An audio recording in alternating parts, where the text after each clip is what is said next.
Советский абхазский археолог, кавказовед Юрий Воронов родился 8 мая 1941 года. Помимо масштабной научной деятельности, Юрий Николаевич активно занимался политикой, был депутатом Верховного Совета, вице-премьером правительства Абхазии. 11 сентября 1995 года его жизнь оборвала пуля убийцы. В честь 80-летия ученого в Сухуми открылась международная конференция «Кавказ и Причерноморье с эпохи древности до позднего Средневековья в свете новых данных археологии и истории».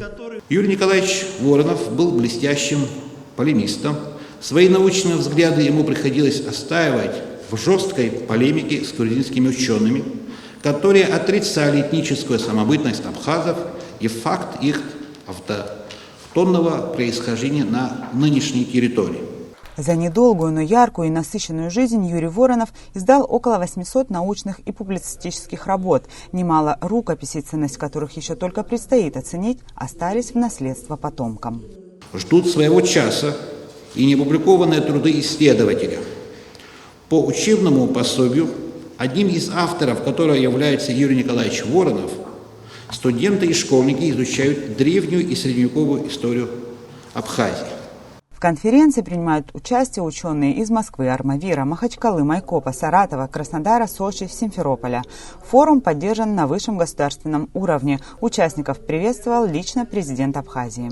Юрий Николаевич был неутомимым исследователем исторического прошлого Абхазии и всего Кавказа, человеком высокого достоинства и чести, посвятившим свою жизнь служению Абхазии и России, с которым был духовно и кровно связан. Истинный патриот, борец за справедливость, Юрий Николаевич Воронов прожил недолгую, но яркую жизнь. Юрий Воронов родился в родовом имении Вороновых в усадьбе Ясочка на территории села Цибельда. Последнее было центром цивилизации племени Апсилов. В этой связи Цибельда – настоящий рай для археологов. На каждом шагу там следы артефактов пребывания потомков абхазов. Это и дало возможность маленькому Юрию Воронову уже в 4-летнем возрасте познакомиться с раскопками и ценными историческими находками. И это увлечение превратилось в дело всей его жизни. Еще школьником Юрий познакомился с известными абхазскими археологами Соловьевым и Трапш. И уже тогда стал их активным помощником. Знал, как оказать неотложную скорую помощь разрушавшимся от эрозии почвы, поселениям и погребениям. Это ему очень пригодилось, когда он работал в охране памятников Абхазии, он долго там работал. Он сдал коллекцию из 1000 археологических материалов в Абгосмузей, что сподвигло Трапш начать раскопки цибильумских некрополей. Публике был представлен фильм о Юрии Воронове. Он начинается словами Лао Цзы: «Кто умер, но не забыт, бессмертен».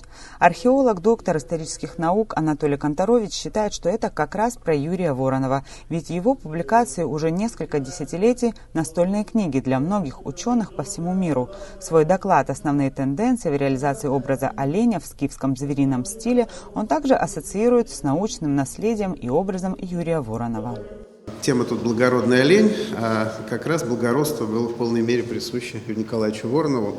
И можно сказать, что это доклад, который говорит об образе, который наиболее соответствует и образу Юрия Николаевича, таким, как он остался в нашей памяти. Ну и, конечно, я, как представитель Московского университета, кафедры археологии, не могу не сказать о том, что первая диссертация Юрия Николаевича Воронова, кандидатская, в 1971 году, была защищена у нас в нашем Совете по археологии и этнографии в Московском университете. Поэтому и Московский университет имеет прямое отношение к творческому и жизненному пути Юрия Николаевича. В 1969 году Юрий Воронов создал археологическую карту. Аналогов ей сегодня в мире нет, признаются ученые. Характерной особенностью Юрия Воронова была разносторонняя развитость. Для археологов он был своим, для скифологов – скифологом. При этом отменно знал палеолит и неолит. Большое количество рукописей он оставил на тему войн и оружия. Юрий Николаевич Воронов посвятил теме вооружения целый ряд работ. И прежде всего работа, конечно, это вооружение 1982 года. Дальше, пожалуйста. Его труды известны, они вышли, к сожалению, почти все самые известные труды, где публиковались материалы цибельдинских некрополей уже после его смерти. Вот. Мы видим книги 2008-2009 годов. Далее, пожалуйста. И известные работы, на которые как бы опирались все абхазские археологи, опирались и советские, и российские археологи. Это, конечно, была работа в советской археологии вооружением воинов Абхазии 4-7 веков нашей эры. Это работа Юрия Николаевича и Николая Константиновича Шинкарова. Пленарное заседание длилось около 2 часов. Далее состоялся круглый стол «Сын двух народов» Юрий Воронов, личность, эпоха и историческая память. 20 октября конференция продолжит работу по секциям. Илана Казамба, Торник Амичпа, Абаза ТВ.